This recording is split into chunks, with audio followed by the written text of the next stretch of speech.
আপনার শাহবাগী, আমরা বাংলাদেশের 90% মানুষ বিশ্বাস করত যে ওই শাহবাগে যে সমস্ত ঘটনা ঘটত, আমি এখন বর্তমানে রোজা, এই রোজার মধ্যে বললে রোজাটা চলে যায় কি না আমার সন্দেহ। এই জন্য কি বলবো, আপনারা জানতেন যে ওইখানে সব অপকর্ম হতো, অসামাজিক কাজ হতো। আমরা দেখেছিলাম যে আপনারা, আমি একটু সেরে তেরে বলতেছি যে বেলুন পাওয়া যেত ওখানে, যেটা ওনারা ব্যবহার করত, সেইটাকে আমি ডাইরেক্ট না বলে এইরকম বললাম। আবার সেখানে দেখা যেত যে একজনের উপরে একজনের, মানে রাস্তায় যেমন কুকুর একটা কুকুরের উপরে, সেই রকম অবস্থা শাহবাগে ছিল। এবং সেইটা পরিকল্পিতভাবে করা হয়েছিল সরকারের অজস্র টাকা দিয়ে। ওই ডাক্তার ইমরান, এই সরকার, এই লাকি, এরকম যারা ছিল তার মধ্যে এই দুইজন একটু বেশি ছিল।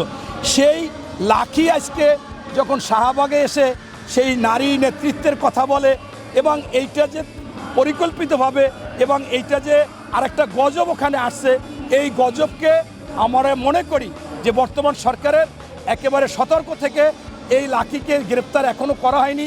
আমার মনে হয় 24 ঘন্টার মধ্যে একে গ্রেপ্তার করা উচিত। এ হচ্ছে এই শেখ হাসিনা কর্তৃক পাঠানো, উনি উভয় পক্ষে আছে, ছেলেদের দিয়েও আকাম করাইতে পারে, আবার মেয়েদের দিয়েও আকাম করাইতে পারে। এই করাবার জন্য এটাকে মনে হয় ছেড়ে দেওয়া হয়েছে।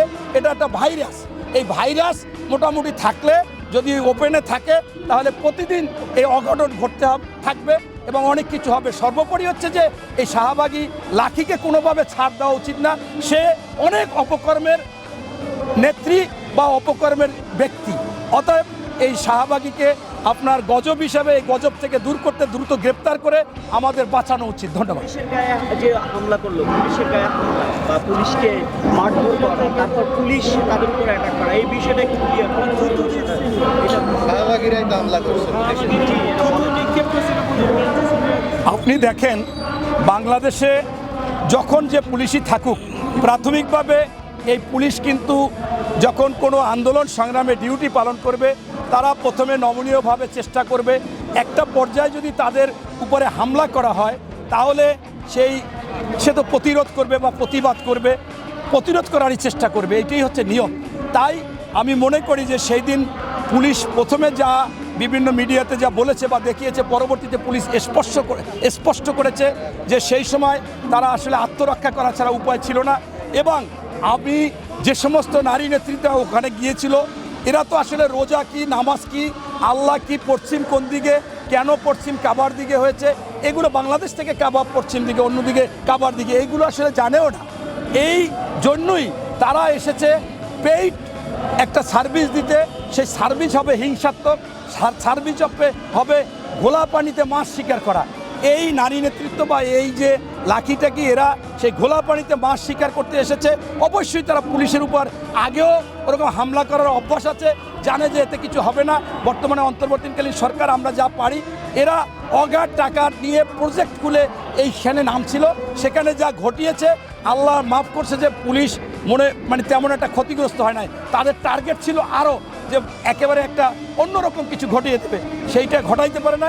এজন্য পুলিশ, বর্তমান সরকার এবং আমরা শুকরিয়া আদায় করি। তবে এই শাহবাগীদের অবশ্যই আইনের আওতায় আনতে হবে, এবং যারা আগে ছিল তাদেরকেও এরকম মাঝে মাঝে আসবে। এই জন্য যেহেতু তারা ওই সময় অনেক টাকা পয়সা খেয়ে আন্দোলন সংগ্রাম করেছিল, ওই ফাঁসি কার্যকারী করতেছিল, এই কাজগুলো আগে করার জন্য এদের লোভ ঢুকে গেছে। আপনার যদি কারো মধ্যে লোভ ঢুকে যায়, এই লোভ কিন্তু যায় না।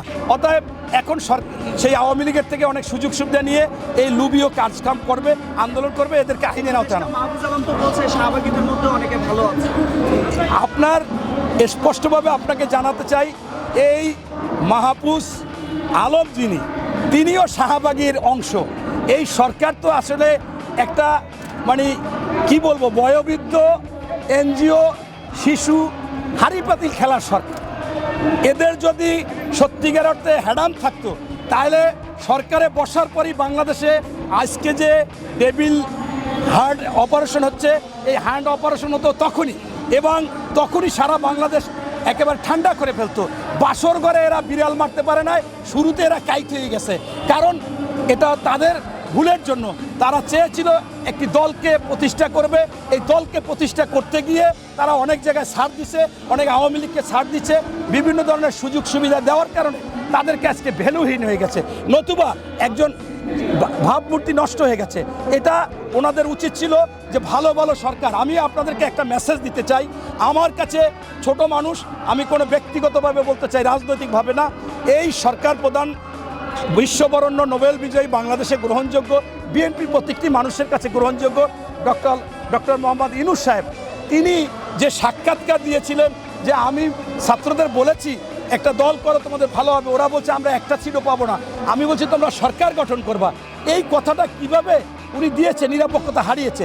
এরপরে দেখেন ওনার একজন আপনার যিনি তো প্রেস সচিব, তিনি একেবারে ডাইরেক্ট ইঙ্গিত করে একটা নতুন দলের আহ্বায়ককে বললো যে নেক্সট প্রধানমন্ত্রী, কিভাবে উনি প্রাইম মিনিস্টার নেক্সট বলে। এই কথাগুলোতে থেকে মানুষের এখন ওনাদের উপর আস্থা নাই, বিশ্বাস নাই, অনাস্থা অবিশ্বাস নিয়ে আসলে রাষ্ট্র পরিচালনা খুব করা কঠিন। তাই আমি মনে করি যে এই শুরুটা এবং মাঝে মাঝে যে বিষয়গুলো এগুলো স্পষ্ট করতে পারেনি এবং যেটা করা উচিত ছিল সেইটাও করেনি।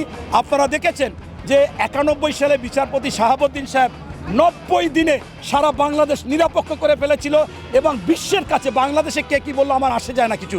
আমি একজন গবেষকও, আমি গবেষণা করে দেখেছি বাংলাদেশ সহ সারা বিশ্বে সেই 91 সালের নির্বাচন ছিল বিশ্বের কাছে গ্রহণযোগ্য এবং সারা বাংলাদেশ নিরপেক্ষ হয়ে গিয়েছিল। যে পারে সে 9তে পারে, যে না পারে 90তেও পারবে না, 900 দিনেও পারবে না। অতএব এই কেন পারবে না, তাদের মধ্যে দুর্বলতা ছিল। তাই আমি স্পষ্টভাবে এখনও বলি, এখনও সময় আছে, লেজুর ভিত্তিক দল না। আপনার যদি মনে করেন ইচ্ছা হয় যে আমি একসময় আমি একটি নাগরিক শক্তি দল করেছিলাম, সেই দলটা আমি প্রতিষ্ঠা করতে পারিনি, আমি ব্যর্থ হয়েছি, আমি ব্যর্থ হতে চাই না। আমরা জানি যে একবার না পারলে দেখো শতবার। এখন আপনি যদি শতবার চেষ্টার মধ্যে এই চেষ্টাটা আনেন, এইটা সঠিক হবে না, কারণ আপনি একজন প্রধান উপদেষ্টা। আপনার যদি সেই শতবার প্রচেষ্টা করে আপনার যদি ইচ্ছা বা খায়েশ পূরণ করতে চান, বা আপনার যদি একটা জিদ হয় যে না আমার এটা করতেই হবে, তাহলে আপনার উপদেষ্টাটা নেওয়া ঠিক হয়নি। আপনি জনগণের কাতারে এসে এদের সাথে দল করতেন, তাই মানুষের কাছে এটা গ্রহণযোগ্য না। আসুন এইটা বাদ দিয়ে একেবারে স্পষ্টভাবে সকল দল হোক আপনার কাছে সমান, এবং সময় থাকতে আপনি একটা জাতীয় নির্বাচন দিন। জাতীয় নির্বাচন দিয়ে ভোটে একটা জবাব দিয়ে সরকার আসুক। তারা যদি বাংলাদেশে কোনো অন্যায় অপকর্ম করে, এই সংস্কার না করে, রাষ্ট্র মেরামত না করে, তাহলে তারাও আবার আস্থা করে নিক্ষেপ হবে এবং জনগণ তাদেরকে রাখবে না, এই ছাত্ররা রাখবে না। ধন্যবাদ।